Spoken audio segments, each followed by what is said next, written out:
Welcome to the Andrea Engstrom Show. I'm passionate about helping you break through to your next level of abundance, success, and freedom so that you can create the life you desire and inspire others to do the same. I'm your host, Andrea Engstrom, and on today's show, we're going to talk about the formula for change. Why do some people stay stuck? And others are achieving powerful goals and amazing things in their life. And so I want to break down for you the key elements that lead to people creating change. So there's a formula, and I want you to get out a pen and a piece of paper today and write this down.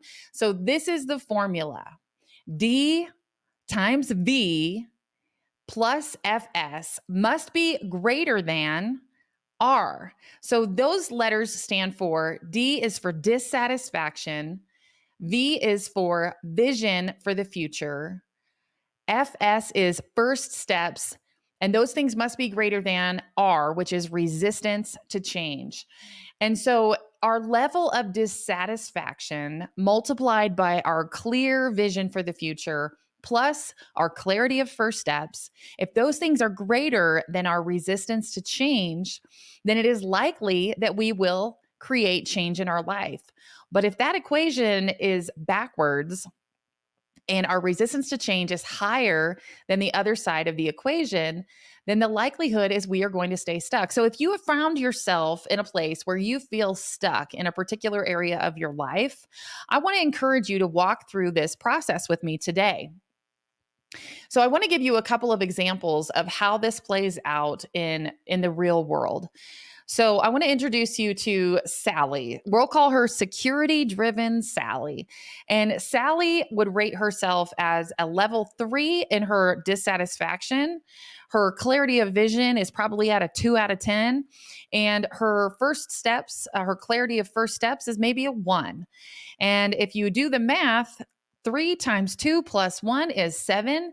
And her resistance to change is right at the top of the scale at a 9. And so 9 is actually greater than 7. And so she is not ready for change. So let's dig into her situation. Sally doesn't like change. In fact, she's a 9 out of 10 in resistance to change. Her level of dissatisfaction with her current situation is pretty low, maybe because it's predictable and secure. And Sally values predictability and security. So she has this nagging feeling that she's meant for something more. And she has a desire to create generational wealth for her children. But she mostly just takes care of other people around her and hasn't spent much time creating clarity around what she really wants for the future. So change feels overwhelming. So she hasn't created a plan for her first steps on how to get there. So Sally's resistance to change at a 9 is higher than that other side of the equation, which equals 7. And so until she becomes more dissatisfied or gains more clarity of her vision for the future and her first steps to get there, then she will likely remain in her status quo.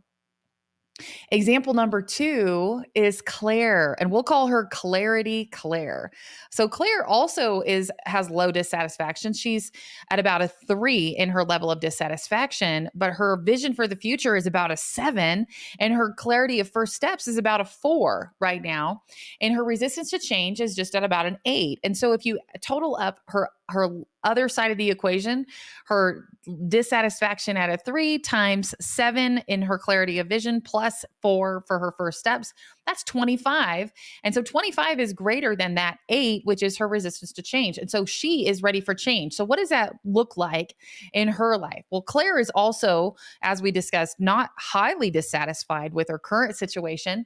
Things are pretty good in most areas of her life. But like Sally, she doesn't particularly like change and she values security, but she has a burning desire to create that generational wealth and took an online class on real estate investing, like I did one time. And she gained clarity in her vision for the future and has started the training to learn how to do investing. And so, even though Claire is pretty happy with her life and has a high resistance to change, she now has a clear vision for the future and clear first steps. So, she will affect a powerful change in her life. The more clarity that she gets, focus on what she wants for her future and how to make it happen, the more likely she is to make changes in her life to powerfully move toward that future. And so you see, we don't have to have a super high level of dissatisfaction with something going on in our life. We don't have to even know all of the first steps. If our level of clarity of vision for the future is high enough, it can overcome our resistance to change. But most of us don't take the time to get really clear on our vision for the future. We have this idea that things could be better, and we maybe even are complaining about what we don't want, and saying, oh, I wish. But we haven't really taken the time to map out what our goals are, to map out with clarity what we really want. And I encourage you guys all the time that if you will take some time to do some journaling about what you really want, it can have a really powerful impact on your life. And so one of the ways that I want to encourage you to do this is in categories. And so this is an exercise I take my groups through when I have people going through my Bold Confidence Blueprint group. We go through some exercises together on how to get clarity of your vision for the future. And so the categories that I will suggest, so get out that pen and paper and write this down as well. Some of the categories that people find helpful when they're visualizing what they want for the future are areas like your health, family life, romance, your spiritual life, mental, your mental health, right? Fun or hobbies, social, like friends and interaction with others, home, like your home environment, your career, your investing, and money in general, your finances. And so write down each of the categories that I've mentioned that are important to you. You may have another category you want to add to it or replace one of them with. But write down those categories. And then the first thing I want you to do is rate yourself on a scale of 1 to 10 and your current level of satisfaction with each of those areas. And what we're looking for here is what is important to you. What do you want to be focused on right now? And so, whatever areas you rate yourself lower on the scale, where you're like, I'm really unhappy with how things are going in my health right now. Maybe your energy is low. Maybe you have packed on a few more pounds and held on to them. Maybe you're just not as active as you would like to be. Or maybe you're dealing with some like a diagnosis and some stuff that really needs your attention right now. So you may be rating yourself lower in the area of health, or you may say, I really need to be focused on money right now because I'm unhappy with my current income. I have this idea of what I'm capable of, and I know that I'm not hitting those things. I'm seeing other people that are doing what I'm doing, but they're doing it at a higher level of income. And so I want to make an impact on the money that I see coming in every month, right? Or my big picture financial picture, I got too much debt, or I don't have enough in this particular area to be able to do the things that I really want to do. And so write for each of those areas how you would rate yourself on a scale of 1 to 10. And then what I want you to do is next is journal around what a perfect 10 would look like in each of those areas. And so this is a stretch for some of us because most of us don't spend a lot of time asking ourselves this question: what do I really want? And when you're journaling about this, if you have a hard time coming up with answers to what do I really want, maybe just write, wouldn't it be cool if? Wouldn't it be cool if I had $100,000 a month coming in? And some of you are listening to this and saying, wouldn't it be cool if I had $100,000 in a year coming in? That would be pretty cool too.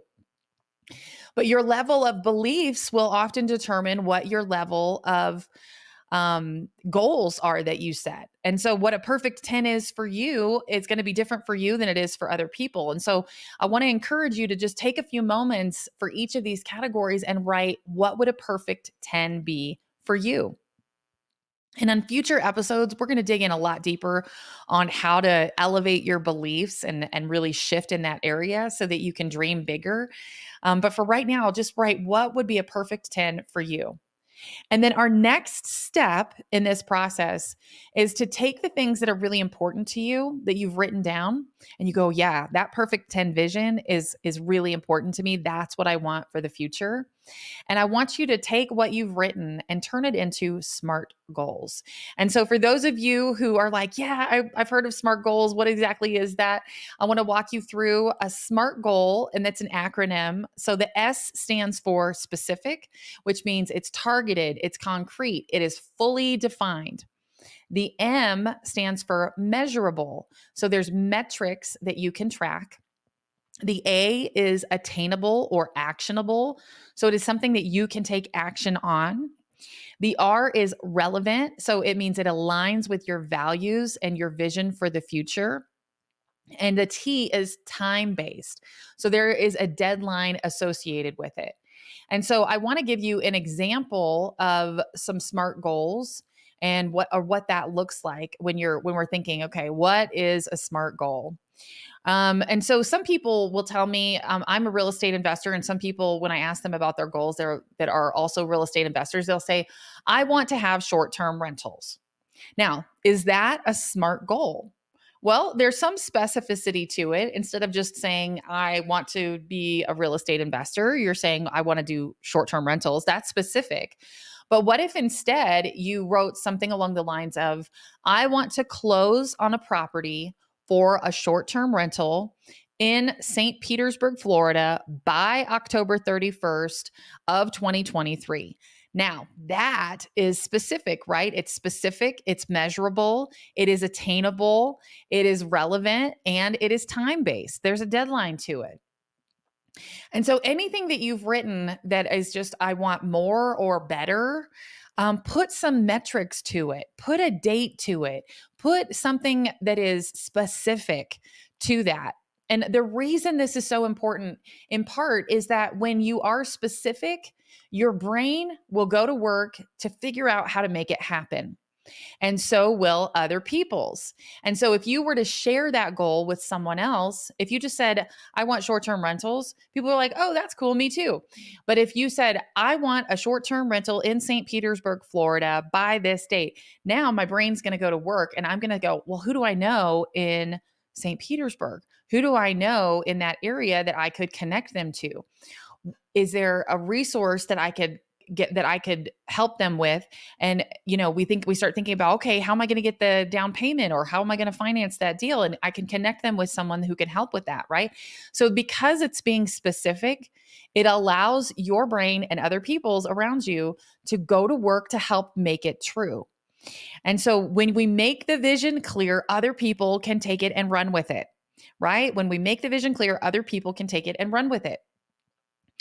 And so I want to encourage you to write each of the goals, each of the things that you would say, that would be a perfect 10 in my life. And that's an area that I really want to focus on right now. Get some specificity to what you have written down.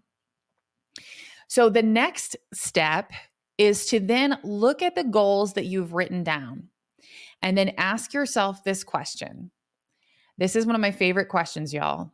What is the one thing that I can do such that by doing it, everything else becomes easier or unnecessary? This question is huge. And let me tell you why. Because when we try to focus on 100 different goals at once, our time can become fragmented. We can start one project and stop, and start another project and stop. And then pretty soon we've got a whole bunch of projects going on, right? And so if we can break it down and kind of pull it back and say, what is the one thing I could do such that by doing it, everything else becomes easier or unnecessary? And I'm a real estate investor, so I want to share with you like an example of some goals that I would hear as a real estate investor.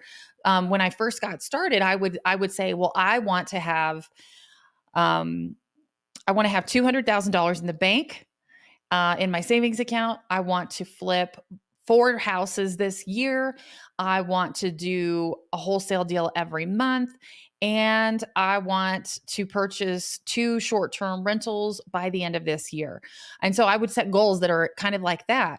But if you looked at those 4 goals and you said, okay, of those goals, what's the one thing I could do such that by doing it, everything else would be easier or unnecessary?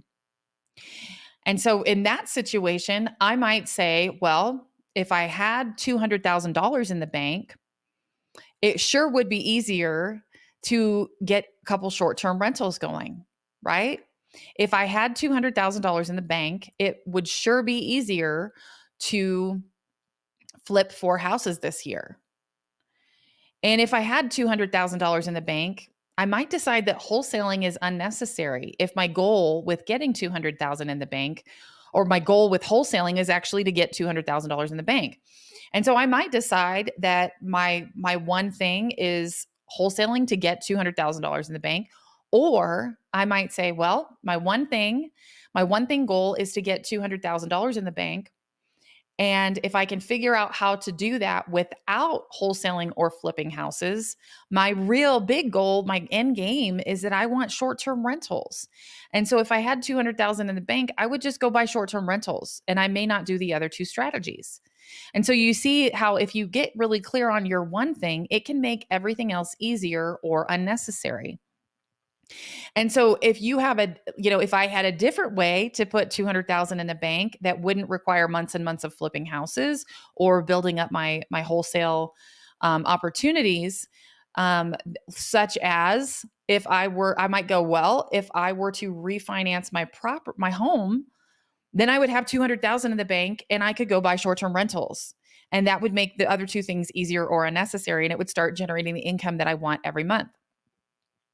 And so this is just an example. And I'm not saying that should be your goals. I'm just saying, like, when we think through what the process, sometimes we ask ourselves, are my goals what I really want, or is it what I think that they should be, or what I think I have to do in order for other things to happen? And so this is why this is such a powerful, powerful question. What is the one thing that I could do such that by doing it, everything else becomes easier or unnecessary? Right. And so when we get really, really clear about our vision for the future and start asking ourselves the right questions to determine our first steps, that is when we can create massive change in our lives. And it doesn't have to be precipitated by a big event of something like blowing up in our life. We don't have to wait until we're so dissatisfied that we can't stand it another minute in order to create the change. You can get clarity of your vision for the future and your clarity of first steps and start to make the change happen and not wait until you are suffering so terribly that change is the only option, right? And so, I've talked to so many people over the years that have been what we call suffering in comfort. They have been in a mode where, things are bad, but they're not quite bad enough to make a change. I see people in jobs for years, decades even, where they're like, yeah, I don't like my job, but it's not that bad. And they pay me pretty decent, but I don't like this and this and this. And I really just want to be financially free, or I want to start my own business. And they spend decades not doing the thing that they really want to do because they're comfortable, because they are suffering in comfort. And so there's this story that I heard the other day of these people in a community that were put in prison unjustly, but they were put in prison. And so the other people in the community in this little village came around them and they said, what can we do? They're suffering in prison. And so one of them said, well, the food in the prison is terrible. And so they brought them food that was good to eat. And another person in the community said, well, there's no beds in the prison that are comfortable. Let's bring them pillows and blankets so they can rest comfortably while they're in prison. And another person in the community said, let's figure out how to get them out. Like, let's bring them the keys to be out of the prison. And so many of us have been suffering in comfort. We are shopping, we are drinking, we are eating and over drinking and over shopping just to be more comfortable in our suffering. And my goal for each of you, what I want, my desire of my heart for each of you is that you will create a life that you do not need to escape from, that you do not need to find ways to be more comfortable in your suffering, because the reality that you have created is the dream of your heart, that you are living in a great sense of fulfillment because you're living in your purpose and your passion, and you're creating the income and the success and the health and the wealth that you want for yourself and for your family and to make an impact on the world. And I don't want you to have to go through tremendous suffering in order to get the clarity of vision and to create the change that you want, because you have the power to change your life right now. And so what we've talked about today when it comes to getting clear on your vision for the future, this is not just about writing down your hopes and dreams.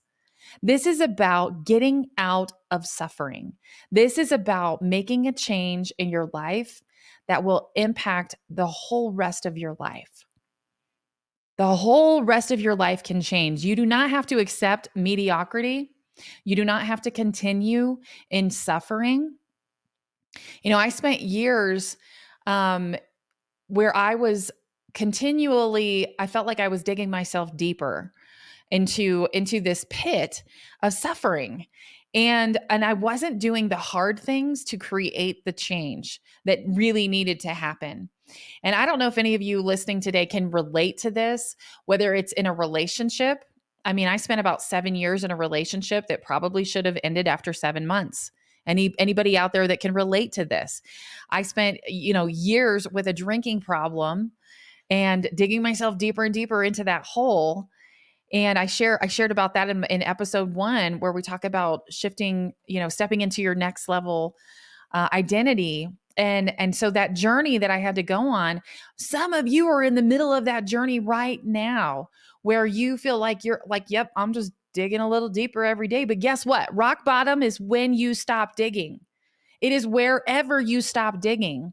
That's when you get to stop suffering, stop the madness, and do something different. But most of us need clear vision for the future and clear first steps to be able to make that change. You don't have to wait to be so dissatisfied that you can't stand it another minute in order to start changing. You can start that process now, and you don't even have to wait till tomorrow morning. You don't have to wait till Monday morning. You don't have to wait till January 1st when there's a new year. You can start right now. So wherever you are, whenever you are listening to this podcast, I want you to stop and take some time to get clear on your vision for the future. Grab your journal, block some time for yourself to do this. There is no greater gift that you can give to yourself than to ask yourself, what do I really want? What are the desires of my heart? And I believe if it is in you, it is for you. If it is a desire that is in your heart, God wants to give you the desires of your heart. I don't think there's a tease. I don't think he's a teasing God. Okay. I think that he wants for you the dreams and the desires that he puts in your heart. And we can pray for insight and pray for wisdom and all of those things, and say, God, give me an intuitive thought and a decision so that I can move forward with clarity and with power. Help me know the next right thing to do. Give me clarity of my next steps. So I want to share with you what happens sometimes when you feel like you have clear vision, when you feel like you have clear next steps, and then something goes wrong. Because some of you said, yeah, that was me. I wrote down my goals. I wrote down my action steps, and I was doing the thing, and then I got stuck. And so here's how to avoid getting stuck when you're on this journey towards reaching one of your goals. Because there is a step that most people miss. And I'm going to lean in, I'm going to give this secret to you today, okay? And so the secret that most people miss when they are setting goals and they're writing down their action steps is this: they don't think about possible obstacles. And so one of the things you can do to avoid getting stuck And even if you're in the middle of feeling stuck right now, you can take this step. You can reset your goals, but you can take this step, which is to write out the action steps that you know need to happen to reach your goals. And then you're not done yet. You have to identify possible obstacles that you will encounter in working towards your goal. So what are the things that might happen that would keep you from being able to reach your goal? Well, earlier I said if your one thing goal was to, you know what, I want $200,000 in the bank so that I can start buying short term rentals. And so I might say, I'm going to refinance my house. Well, if that's my one thing goal, there's some action steps I can take. I need to reach out to multiple lenders and see who's willing to do a refinance. But what are some possible obstacles?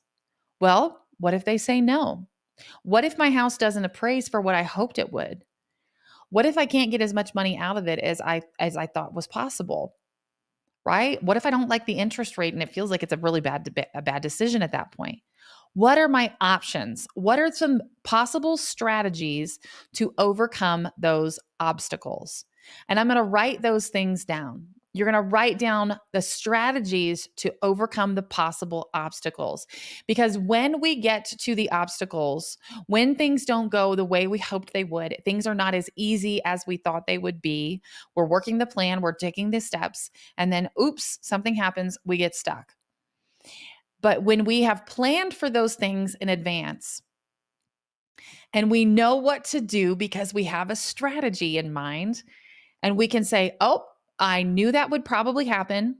And so here's my game plan, and we just navigate around them. Because here's the deal: if you're watching this on YouTube, success is not like it's not like a steady climb upward at a diagonal upward trajectory. Success is usually like a dip down and a dip up, and a jump up and a dip down and a jump up and a dip down, and it doesn't look like a straight line. But some of us, when we get started, we get one of those dips down and we're like, well, that didn't work, right? That didn't work for me, works for other people and it won't work for me. But what the reality is that you're not seeing the struggle that is happening behind the scenes for other people. You're not seeing the challenges that they are working through and navigating around on their path to success. And so when something happens and it doesn't go our way, sometimes the majority of people in the world will say, well, that didn't work for me. I think 99% of people who try flipping a house will never flip another house again because they're like, well, that didn't go well. And they'll just say, well, it's not for me. Right. And I know that insanity is doing the same thing over and over, expecting a different result. But the reality is that we can't learn without failure. We can't learn unless there are challenges to overcome. There's no one in the world that just tries something and is successful and does something new and it's successful, and there's never failure, right? And so we have to be willing to have the grit to keep going and to navigate those challenges when things are hard. And so I don't know about you, but I am in a process of working on the values and the qualities in me that it takes for me to be my next level self. And so I want to encourage you that one of the qualities that perhaps that you need to adopt and to be working on just like me is the quality of integrity. And so this is one of my top values as an individual today. And I always bold the word grit in the word integrity. And I love Brene Brown's definition of this word from her book, Dare to Lead. She says, integrity is choosing courage over comfort. It's choosing what's right over what's fun, fast, or easy. And it is practicing your values, not just professing them. So what about you today? Are you bold enough? Are you brave enough to choose courage over comfort? Or are you going to continue to suffer in comfort? I've asked you this question before. Are you going to continue to suffer in comfort, or are you going to be bold enough to do something different? And so my challenge for you today is to get out that journal, to write what a perfect 10 would look like in each of those areas of your life that are important to you, and to write your vision for the future and then turn it into your SMART goals. Turn it into SMART goals and then figure out what's my one thing. What's the one thing I could do such that by doing it, everything else becomes easier or unnecessary. Write down your action steps to get there and then write down those possible obstacles because I want for you in your equation in the formula for change that your clarity of vision for the future is so high that it doesn't require you to be so massively dissatisfied with an area of your life in order to create change because you've got vision. You've got a bold vision for the future and you have clear first steps to get there. And you are in control of that. You are the one with the pen in your hand, writing the story of your life, and you can make it happen. Whatever it is that you can dream and you can write down on your piece of paper, you can make it happen as long as you are taking steps forward. Visualize yourself doing the hard things to make it happen. Visualize yourself navigating those possible obstacles, and you can make it happen. If you need support on your journey in this process, then I want to encourage you to join me for a free workshop for women entrepreneurs on how to build your personal confidence and become a referrals magnet so you can double your income and live your best life. We talk about the 3 secrets to double your income: clarity, confidence, and unlimited referrals. You can register for my free workshop today at AndreaEngstrom.com.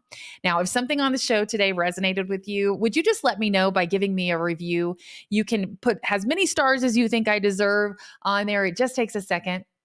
And then you can drop me a line at AndreaEngstrom.com. If you're a women entrepreneur, you can also join my Facebook group, Bold Women in Business Sisterhood, where I share strategies for clarity, confidence, and powerful connections so that you can build the business and the life that you deserve.